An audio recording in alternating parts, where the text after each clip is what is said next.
Ladies and gentlemen, welcome all to the Solidarity City episode. We're focusing together today in connecting social, environmental and cultural transitions in European cities. So we're very, very happy to have with us experiences from Vienna and Lisbon to discuss together again today. So Levente, can you tell us a little bit, what are we up to today? Yes, Solidarity City was born from the idea that in the last decade, we've seen a variety of economic crises. We have now a food crisis and energy crisis unfolding. Of course, we've seen different waves of refugees coming. We've had a pandemic, and they had a very important role, these solidarity initiatives, in actually keep our society together and to actually serve the people who are in need. So I think all across Europe, we've been noticing more and more how important these solidarity projects are in our cities, but we don't know much about how can we support them, how can we help them build networks, how can we create ecosystems around them in a way that they can really work more efficiently and with a broader impact. So what we thought with this platform, Solidarity City, that you can find on cooperativecity.org/solidaritycity, is to bring together some initiatives, especially starting with Vienna, where our organization Utopian is based, but also Vienna, that is actually maybe one of the strongest cities in Europe and in the world in terms of welfare services, in terms of affordable housing. But still, what we've seen in the last years that even in some of the most developed welfare services in Europe, you actually have a lot of needs still. You still have some gaps in the welfare service. So we wanted to explore a little bit how initiatives are actually filling these gaps. So this is why we invited 12 initiatives to Solidarity City to share their stories, and this is what you can follow on the platform. And also we wanted to have a chat with some of these initiatives and also some initiatives, some institutions that actually work on a more institutional level to discuss a little bit some of the topics that came up in these discussions we had with initiatives.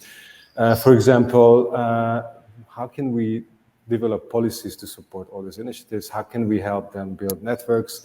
How can we overcome the sectoriality of public policies, which either focus on culture or on social issues or on environmental issues, but they have difficulties very often in addressing initiatives that actually are connecting these different fields, no? So these were the most important things we wanted to tackle today. And I'm also really happy that we have this actually really interesting lineup, really great speakers from Vienna and Lisbon. So, as you said, Dani, we are moderating this discussion. Daniela Apatti from Utopian and Levente Project. It's me from Utopian and from Cooperative City as well. We have Alexander Gruber from Wiener Tafel. We have Fariba Mosleh from Brunnen Passage. We have Flora Laszlo from the CU, Central European University's Community Engagement Office. And we have Rui Franco from Lisbon's community-led local development network. So before going into a little bit more content discussion, maybe we would like to really know in a few words, what organization, what civic organization are you representing? So I would ask a quick round of presentations, maybe starting from Flora.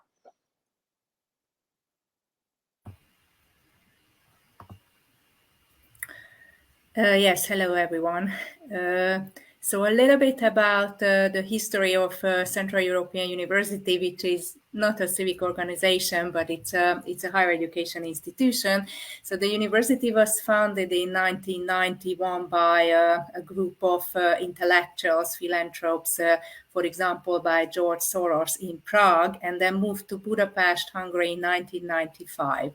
And the concept of the university was to create an international university that would help facilitate the transition from dictatorship to democracy in Central and Eastern Europe and in the former Soviet Union, based on the American educational traditions, as it is an American university.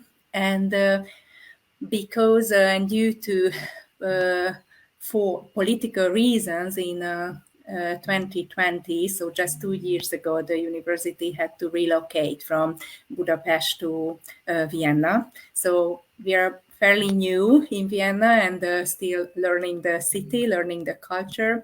But it's a very open and a very welcoming city. So we have a lot to do here as well. And Central European University offers undergraduate and graduate courses in the humanities and social sciences, as well as doctoral programs.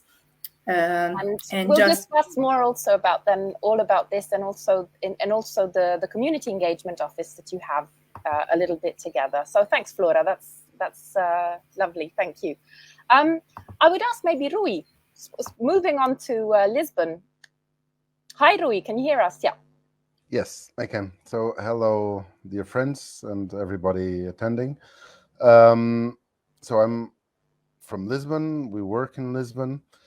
CLLD is an European program that was enlarged to the urban environment in the beginning of the this present programming period, where so we established ourselves as a kind of a federation of local organizations in Lisbon. 90% of them are not-for-profit organizations. Also some public ones like universities, the municipality, the local councils and boroughs. But we were established in 2015 as, under this program, as a managing authority of European funds, aiming to fund work done by these local NGOs, typically in partnership in the most deprived areas of the city. And on top of that, most of our work is to capacitate these organizations, to empower them to make a bigger change in these communities, in these territories, on working upon the shared knowledge, the European funds, and the synergies between all the organizations. We've become quite big in the since. We manage the calls for funding of several millions a year nowadays, and on top of that, we have like huge buildings, incubators, where most of these organizations have been since established and empowered and enlarged their capacities. Thank you, Rui. And now going back to Vienna, I would ask Fariba to introduce herself and the Brunnen Passage. A warm welcome also from my side from Vienna, and thanks for the invitation to talk with you for this aperitivo. I'm greeting you from a former market hall in Vienna's 16th district, where Brunnen Passage was found nearly 15 years ago in 2007. It's a hall with 230 square meters room, which has a window facade on the longest 6 days a week market of Europe, which means we have a lot of passers-by, and we are doing there transcultural art production. We are a lab for multiple disciplines of art production for people with all kinds of backgrounds. So we're working with a pay-as-you-can principle here, and in a non-pandemic year we have about 400 events per year. Currently behind me there is happening a workshop under the title Who Am I?, focusing on the practice of voguing. But we do with a very strong intent to do co-creational work in the fields of performative art, music, exhibition, transdisciplinary work, and a lot of experimentation. Yeah, and this area where we are situated is mainly characterized as a working class district, and it has been changing a lot the last 10 to 20 years. So there is happening a kind of gentrification, but still the local population here is very heterogeneous. and there on this market you have people from all over the world, and these are the socio-political realities we are working with and we want to face, and bringing people into touch with art or the artistic production who maybe are more underrepresented in the mainstream society and so on. And the main obstacle here is that it is not only in the audience but also in the staff or in the production, the artists, also the topics we are representing here in this contemporary art production. Okay, well, thank you very much, Fariba, for that. And last but not least, Alexandra from Wiener Tafel. Hi, Alexandra. Hi, nice to meet you all, and very pleased to be part of your aperitivo today. I'm with Wiener Tafel as general manager for 7 years now. And Wiener Tafel is the oldest food bank in Austria. We have been founded more than 23 years ago, actually on the 9th of September 1999. So we have a long history in food banking, but in a European and in an international context, we are quite a young food bank. So because I will come to that later, the oldest food banks come from the US and then already 30 to 40 years ago transferred to Europe. And you can find them all over the world nowadays. So we are a big community. And actually, I'm also the chairwoman of the Austrian Association of Food Banks. So I also, we try to transfer the knowledge and the activities that we do at Wiener Tafel also on on a national level. And what we do, I think, is well known. We save food from the industry, from producers, from agriculture, from retailers, wholesalers, and before being thrown away. And we hand it over to people in need, actually, to charities. Nowadays, it's about 20,000 people in need in 100 charities across Vienna. And we save about 750 tons a year. And our second mission is actually the awareness building in the general public about food waste, poverty, food insecurity. And here we had a lot of awareness building programs, starting with the youth, but also for adults, a lot of different programs to become, for instance, a food saver. Thank you, Alexandra. So one of the topics, and I would like to stay with you, Alexandra, now for the next question. One of the topics that came up during the interviews that many of these initiatives, and especially yours, are working on the crossroads of different fields between the social and environmental, social and cultural, which needs very special skills and also very special maybe affiliations, networks, connections, logics, ways to speak, ways to reach your partners. So I would like to ask you a little bit, Alexandra, in Wiener Tafel, you're working in the same time with environmental issues, you know, saving food from restaurants, but you're also working on very social issues, you know, sharing food with people. What kind of challenges this cross-sectorial attitude or work raises in your organization? We also understood that many of the official traditional policies that would support NGOs, they're not really able to deal with this combined or these hybrid projects, even if there's already a tradition of food banks. So what are the challenges you are seeing in your work, because you are actually connecting two worlds that are very often seen as distinct? Yes, absolutely. And I think nowadays, and even nowadays, we are one of the only NGOs in Austria that combines the ecological as well as the social topic.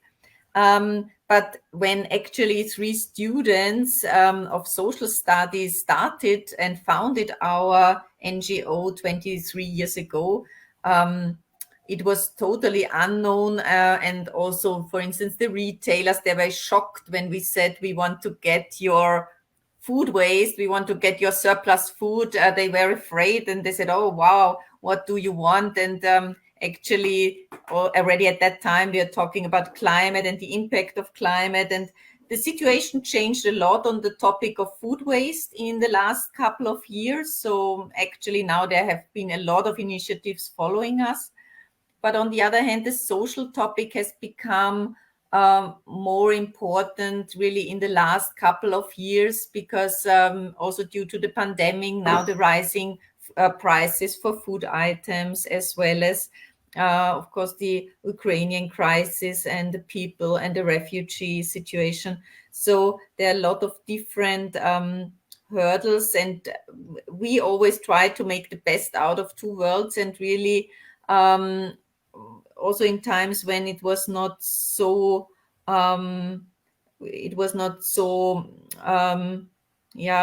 evident that we have poverty also in a rich country or a rich city like Vienna.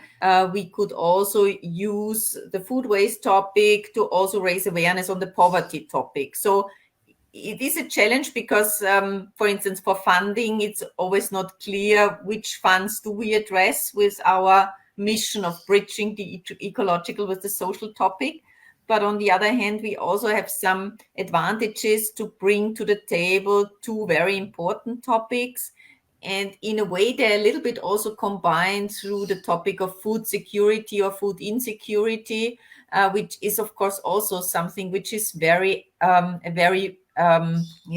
actual topic, which is, very important, more important than it was maybe in the last couple of years now. So that's what I would say in the first.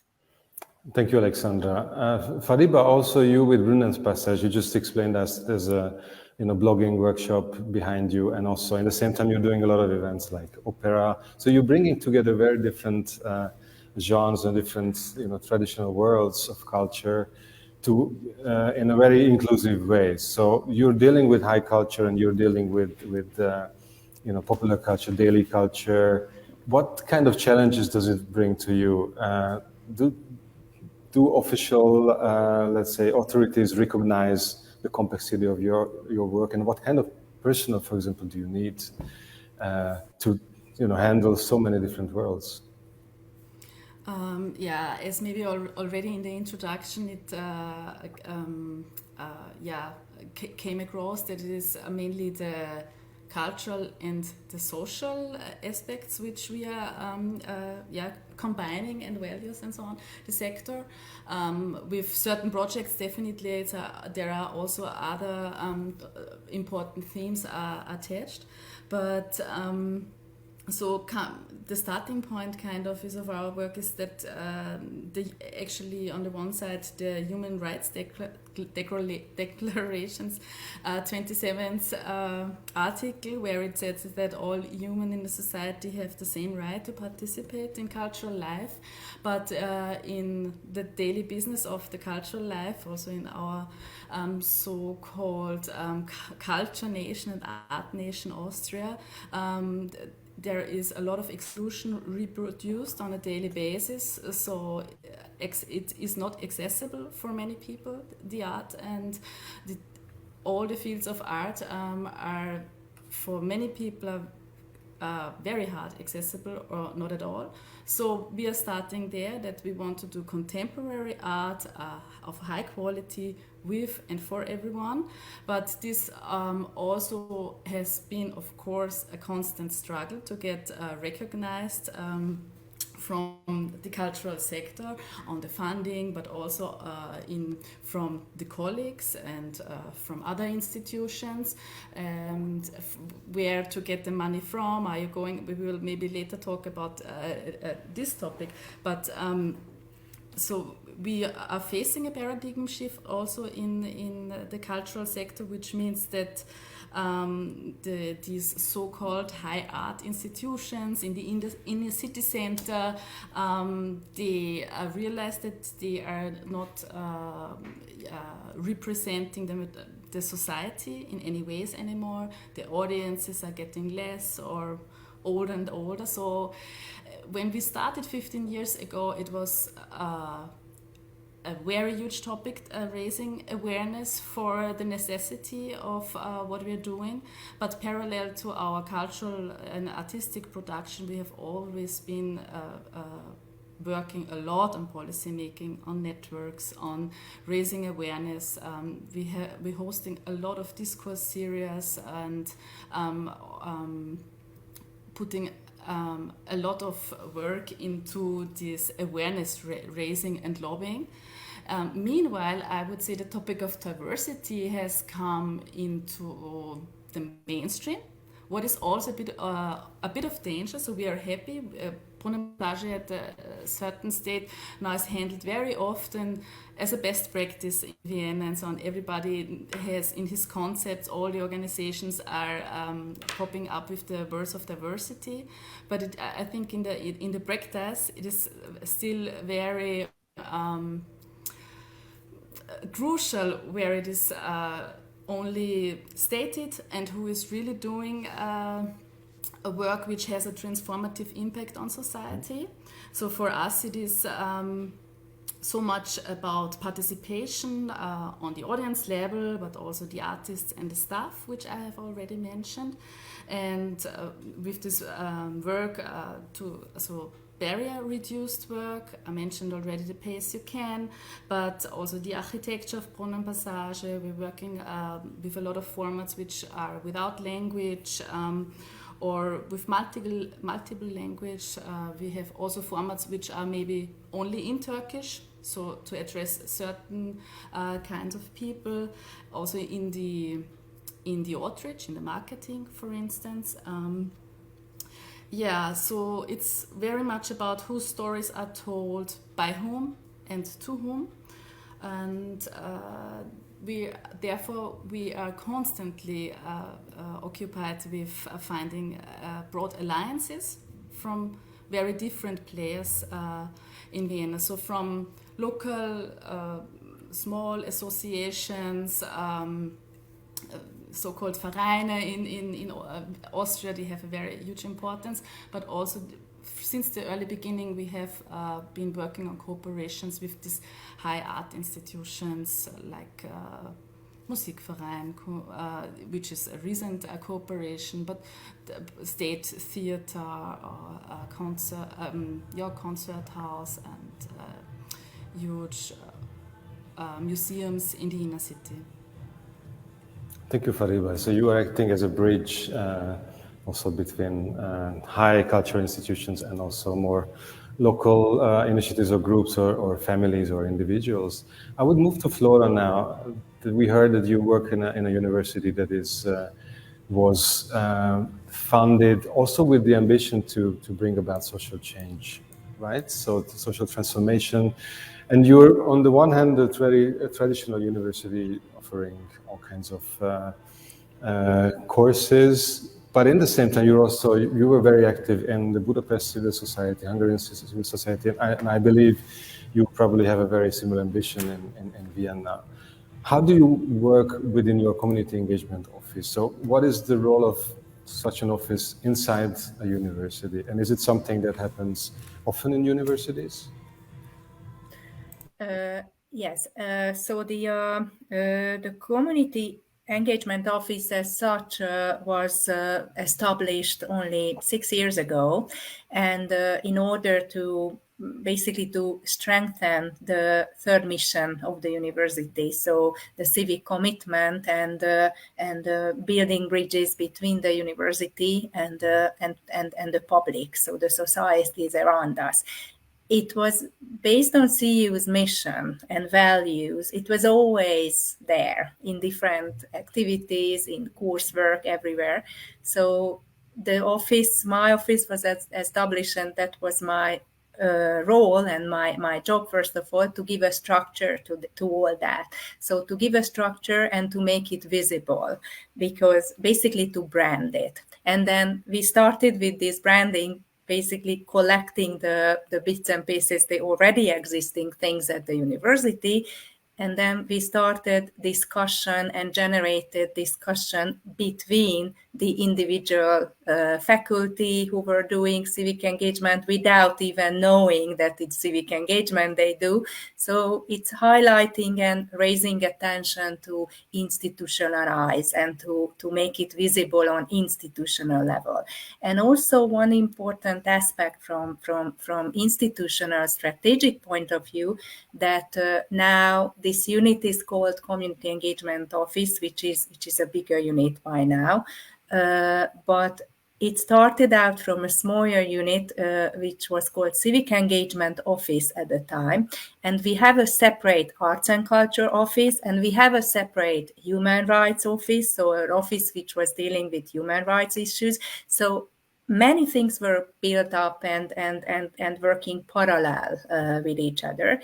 And then I said that we can, join forces and make it more visible and strengthen the whole thing if we collect and incorporate all these separate and individual subunits into one. So now Community Engagement Office incorporates or covers civic engagement, culture activities, human rights activities and programs, also student life programs, student union, and student clubs as well. So in this way, under this structure, actually, it's easier to cover social inclusion, ecological, and also, culture activities at the same time, because I try to encourage my colleagues always to work together and to create programs together. And for example, one of our pipeline biggest civic engagement program is the Socrates Program, which is an open university program to educationally disadvantaged people. This program is running in Budapest, Vienna, and in Berlin at Bard College, Berlin at the same time. And this is for people who before haven't had the chance to study in higher education. And this is I would say, first of all, a social inclusion program, basically sharing our knowledge, sharing our expertise and knowledge from the university, so demolishing the picture of being an ivory tower as a university. But also it has a cultural aspect, because the students who are students of the Socrates program, they are coming and attending CU's cultural events. So if there is a concert, so they belong to the student body in a way that is outside inclusions or non-CU inclusions, so they're bringing them inside, but making them somehow in a way to feel if they were part of the student body and part of the CU community. So that's both. But that's just one example. Thank you, Flora. So in a way, by changing the organization structure, you could actually better connect the different fields you're covering. I would move to Lisbon, to Rui, with the CLLD that we have been with Utopian and Cooperative City following for years. It was always for us kind of a prototype of a citywide network that brings together all kinds of organizations that work with social issues, but also with cultural and environmental issues. What is the logic of the CLLD to bring together different fields? Because of course, organically, maybe the cultural organizations would be working more with other organizations alike. Environmental initiatives would maybe feel more comfortable in their own universe. And also, I would like to ask, also related to another program that you helped develop before in Lisbon, the BIPZIP program, which also, in a way, encouraged people and initiatives in different neighborhoods, as you said, disadvantaged neighborhoods, to work together on issues that were important for all of them. So how did you, in these different moments, the different tools of network making, encourage the work between these different fields? So starting by the end, the BIPZIP program means priority intervention districts, let's say it this way, or neighborhoods. And it was a program that my political civic movement, which got elected since 2007 and part of the majority in the Lisbon City Council, established as a second step to focus public intervention in the deprived areas of Lisbon.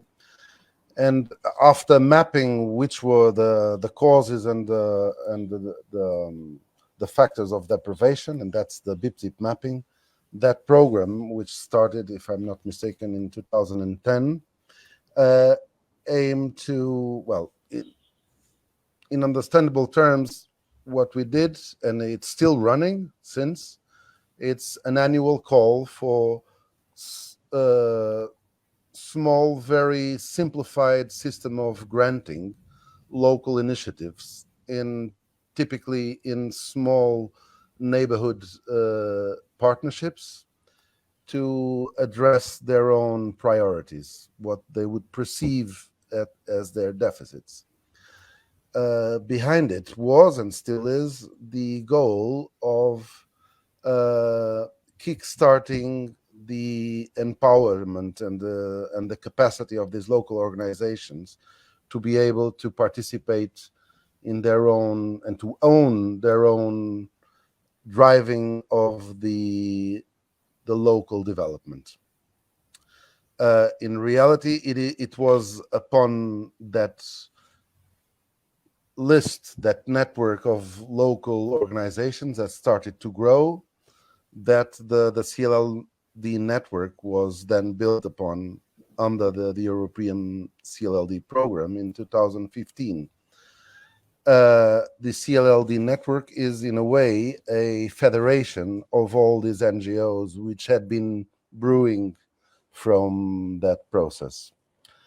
On the integration, what naturally happens is that local and community intervention is by definition, by nature, integrated and completely aside of the traditional silos type of public administration, and also reinforced by the fact that the city council, the municipal program, was already promoting projects run in small partnerships, which would mean most typically that someone from urban design to the residents union to the school or whatever, so different specialities, different expertise would work together on addressing some needs of the community. The CLLD empowered that to a different level. First, which might not be obvious, but it is within the CLLD system, is that the CLLD network is a fully democratic organization, meaning that on the present around 200 member organizations, all of them have one equal vote on the elections, on the decisions, meaning that the municipality has one vote, the same as the small residents union of the neighborhood moradia or whichever else. And all this funding that we've been running since, and then what we call now the resource centers, which are these buildings that we run and manage to host their projects and these organizations, promotes a high level of collaboration between different organizations. As an example, and the first building we've opened a couple of years ago, we have a sports organization running a community gym. We have the residents union running a lot of services from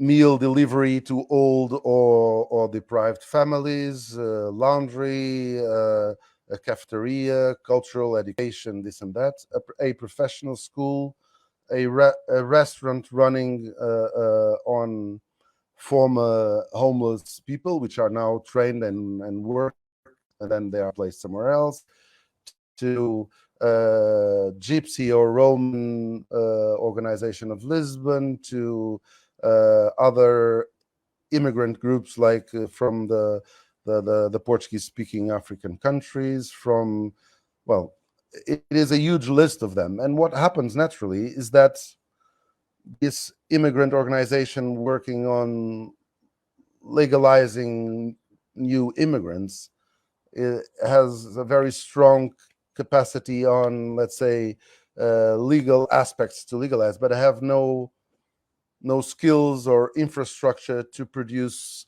food or whatever support to those. And they are working side by side to the residents' union, which needs some legal support on helping some immigrants on this neighborhood. But they do food and they do deliver hundreds of meals a day. And so they just naturally start working together, exchange one service by the other to cover both territories or communities. And this is multiplied by 1,000. And so the impact on having the whole ecosystem of NGOs working together and defining together how to intervene, and the CLLD, the urban CLLD in this present programming period, the theoretical focus is on education, employment, and inclusion, but it's now, at least in Lisbon, being enlarged to digital and environmental transition and even housing.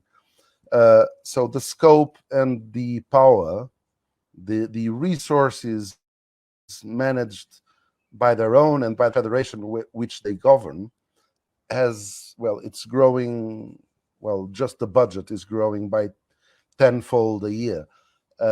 And we have already opened the second building in a different part of the city, and we are already preparing the third and the fourth, though. And this, even at the political level, it will be very hard on any different majority in the city to make it go back. Thanks, Rui, because actually what you're raising and what you're describing is actually something that we would like to discuss a little bit more with you and with our other guests today, which is actually, you know, does it actually mean in practice to build a network? We speak so much about, you know, the creation of local networks, ecosystems, and they're so important. But we would like to discuss together by, you know, all of you are working in strong local radicated organizations, you're working in a network level. So it would be interesting, and I would like to ask Alexandra maybe to tell us a bit more in your experience. What does it actually mean in practice to work on a network? Who do you network with, and what type of what is it that you need in this network, and how do you keep it? You know, the experience that you've been carrying out now has been, you know, very long-lasting experience, and we hope it will last for even much longer. So you could really tell us, you know, what is it that maybe also evolves and is needed in the network, and maybe what are some of the points of attention that you think are really important for this network to actually be useful and effective? Yes, happy to share our experience. As Wiener Tafel, we work a lot with different networks, and for us, it's really crucial. This network we have been founded out of civil society, and for many years, also Wiener Tafel was just built and organized by volunteers, and even today our services that we provide are also 2/3 of our activities is done by volunteers. For instance, the driving and co-driving to get the food to the people in need. We partner, I would say for us, the motto is really think global and act local, because we, of course, want to take the surplus food from the producers and the wholesalers which are in Vienna region, also for ecological reasons, and then to have a very short transfer to charities. And why we partner with charities, we believe, and that is also the international food banking concept, that we want our partners to have a professional social services that they provide to their clients. So we are, in a way, the social transfer organization that transfers the food to the charities. But the charities themselves do the social services, and in the best case, help the people in need out of poverty. So everybody, I would say, in our network has his and her strengths, her individual strengths. And for us, it's really crucial to combine these different actors in our network and to grow the network. So besides the food donors and the charities, we work a lot with companies that provide some services for free to us. So we have a lot of very generous companies that help us not only with money, perhaps with corporate social volunteering, or perhaps they offer some IT services for free. So really a broad range of companies. And we often see then if we combine the different partners, then even a bigger success story comes out of it. So we really believe that for us, the network of all these different partners is so key to success, and also key to success, for instance, to see different ways of living. So not only that we have, of course, volunteers, for instance, all over, so different cultures. In the last years, of course, also more refugees from Iraq, from Iran, from Syria, but also nowadays, of course, Ukrainian refugees. But we also have young people, old people, people who themselves need some food donations, maybe some other people. So very broad range. And we also see that at Wiener Tafel, we try to provide ways to connect these different actors, and then also the perspectives change of these actors. And suddenly they see totally different people, they learn from each other. And so that also is a huge valuable source of resources and different abilities, knowledge, traditions, cultures that we see that we all really benefit from. And this wouldn't be possible without this network. And so this is one of the most important aspects I see in our work, is this network, and it cannot be big enough and it cannot be diverse enough. Thanks, Alessandra. So actually, based on this, I would like to ask Flora to give us the perspective instead from the Office of Community Engagement in CEU. Actually, what you're trying to foster is, once again, networks, somehow also fostering to some extent also possibly networks that are also cross-related to you. You were explaining about the Socrates project before. So for instance, maybe starting from the Socrates program, or maybe from other experiences also that you're carrying out, whether in Budapest or Vienna. Can you tell us a little bit, how does CEU, how does a university foster these networks? What are the things that you offer? What are the things that you ask? And what do you see that is actually the reaction that is coming out of the experience that you're developing? Yeah, it's an interesting question, because obviously with the move, it's a completely new network we have to build now in Vienna. So in Hungary, where we were considered locals, and then we had a quite wide network already. Everything has to basically start from scratch, which is a very exciting process and way to go. But there is still a long way to go in establishing this network. And also, I'm very happy to meeting leaders and colleagues from NGOs in Vienna, because, for example, this type of events also gives us the possibility to network. Because what I want to say is definitely is how we network. And I can speak on the behalf of my unit, the Community Engagement Office, and not the whole university, because obviously for student recruitment purposes, you do different type of networking and outreach. What we do with the Community Engagement Office, obviously everything overlaps, but my main focus is reaching out to the society and to the public. So internally, how we network is, within the institution, because that's also a crucial question, like how you establish network within your institution, and then the next step is going outside and network outside of the institution. But we regard ourselves completely as a facilitator. So we just encourage CEU community, student, faculty, staff to do their own civic engagement project, and we are just helping them to realize and to implement these programs.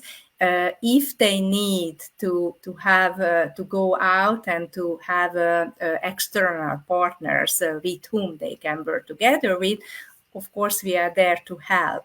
But to fostering and strengthening the culture of civic engagement and the public mission of the university, it couldn't depend on a unit. It should be embedded into the culture of the whole institution. So yeah, what I just would like to emphasize that we are like helpers and facilitators of these networking processes, and that's our main role and responsibility as a community engagement office. Thank you, Flora. As we are reaching slowly the end of this discussion, and we would like to liberate you all for your Friday evening, I would like you to answer a bit more shortly for the last question. The last question will address policies, because of course a lot of the things we do, civic initiatives, social projects, culture projects, they are in a way facilitated or obstructed by policies. And I would like to ask Fariba about the policies that you would like to change the most to facilitate your work. So what are the policies that are most in the way for what you would like to do, and what kind of policy changes would you need to make your work easier? Just to add a sentence on network part before coming to the policies, because there are some similarities to the others, and we are also networking on all different kinds of levels. And this topic of the team, and I want to underline that our team is so diverse, and we have so many different biographical backgrounds and languages and knowledge and educational background that. Our networks also starting there, but we are also part of international, regional networks a lot. Coming to the policies, well, we are, for instance, concerning the funding, we are based on a multiple of different funders, foundations, the state, the city, the district, project-based funding, etc., etc.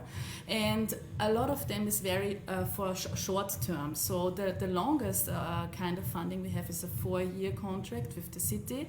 So every 4 years we have to do a new application, and this is. But there are many which last just for 1 year, and some are even project-based. So this is. No one feels responsible for giving us a kind of a really long-term perspective on work, and to work sustainably it would give us a very good basis to have more long-term fundings. Also cross-sectoral funding, as we are in between these sectors and working so transdisciplinary for a long time. Also no one, it was not clear, or still sometimes is not clear, where to do the application, or are we eligible there or there. So who feels responsible to support this kind of works? And I think this might be the same for my colleagues here. So these are the main obstacles. What we are doing or hoping that, what is very important at this point is that we have a structural implementation of change in funding and so on. So there, in the policy, there is often mentioned that we are, we are committed to fair pay, or some fairness rules, or the diversity, as I mentioned, is also a big topic in the cultures. But to really structurally and on the long term sustainably change politics, it is very necessary also to diversify, for instance, like boards and the teams, juries, cultural advertisers, people in decision-making positions, also in the politics. So that there is also the knowledge within the people who are doing the decision. So this is quite important. So we are doing a lot of policy work and working in knowledge transfer, also to have a regular exchange with local politicians, from the district, from the city, on a national group. So think tanks for cross-sectoral think tanks, for instance, can help, or also to be in workshops or conferences with people from the urban development or etc., so that there are these exchanges into the other departments. This also is a basis for together creating basis for policy making. We do also a lot of publications and try also to articulate our needs and on showing the practice. Like we published the handbook in German and in English, so we can also act on the national as well as on the international level. Yeah. Thank you, Fariba. So this is a message also to municipalities and funders. And I would like to finish with the other side, municipalities or public authorities, and reach out to Rui to ask you, with more than a decade of experience in the public administration in municipality and also contributing to national discussions, what would be your main message to another municipality, how to build a policy that would enable or encourage the creation of stronger civic ecosystems, civic initiatives, solidarity initiatives that can work better together? In 2 sentences, what would be your main message to a municipality if they were asking this from you? To Rui. Well, it is about sharing or giving away power. But I would say that the point is that local integrated initiatives run directly by the local community are far way more efficient than any top-down program. And so if a municipality is courageous enough to let go some of the power, some of the resources, they will have way higher successes.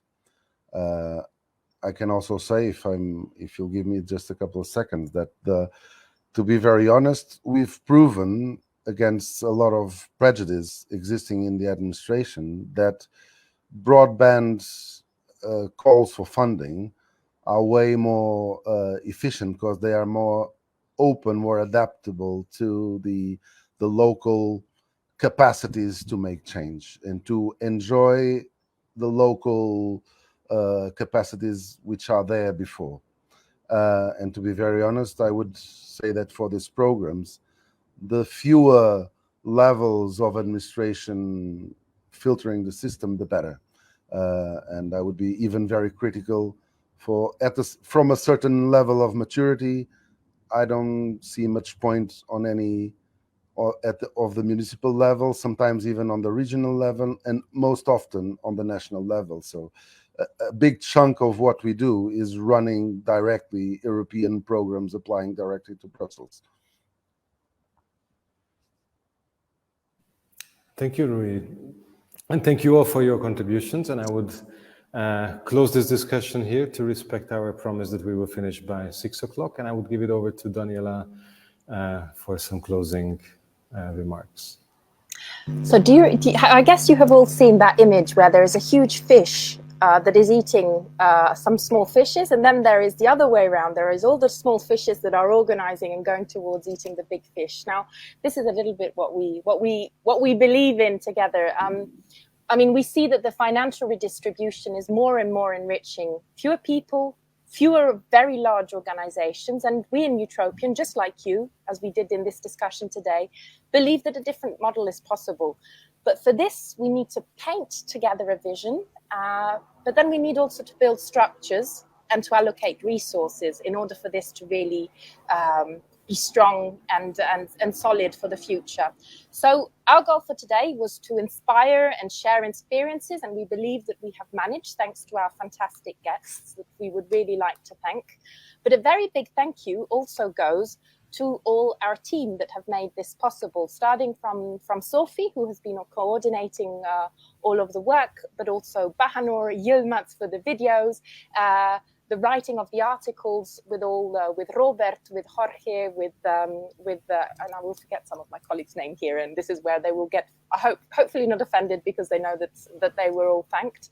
But this is what we would like to share with you. Is today was a moment that was. I can't, Fariba, I don't see what it is. What is it? What is it that you're showing us? I want just to take the opportunity to make some advertisement for our concert tomorrow at the Vienna Musikverein, because this is a really, really huge thing for us, and there are 2 colleagues from Vienna. So yeah, you're very much and warm welcome. This is one of our cooperation things with this transfer also of resources between different players. Thank you, Fariba. So that's a very good example of how we can foster the network at local and international level. So please do share with us all of your activities that you would like to share around. At least in Utopian, this is what we believe that we can help in doing, together with many networks and organizations that just like us share the same approach. So let's try to build this all together even in the future.